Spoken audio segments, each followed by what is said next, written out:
Nagtatanong sila sa akin, guys, kung marunong daw ako magbisaya. Di man ako gano'ng kamao, guys, magbisaya. Ang kaulam lang na ako, guys, ang istorya Bisaya, gamay lang. Gamay lang. Nakangari lang ako, guys, sa salbasyon. Tagalog naman akong istorya, guys.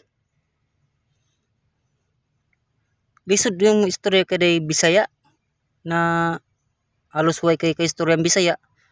Masanay ka magid sa Tagalog. Minsan di mo na ba maintindihan ba yung Tagalog na salita ba? O yung Bisaya. Kaya minsan nagakuyunin din ako minsan, tapos Bisaya, ang hirap man pala magpagsabay ang Bisaya sa kuyunin.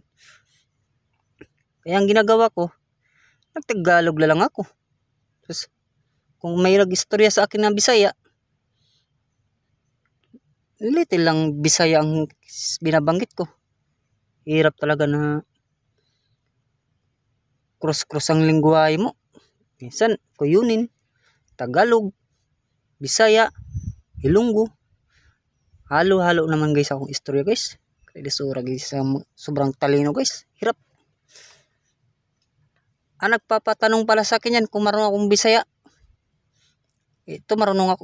Gamay lang akong Bisaya na ilang ulam alam ko. Gamay lang. Shout out pala dyan sa titaning ko.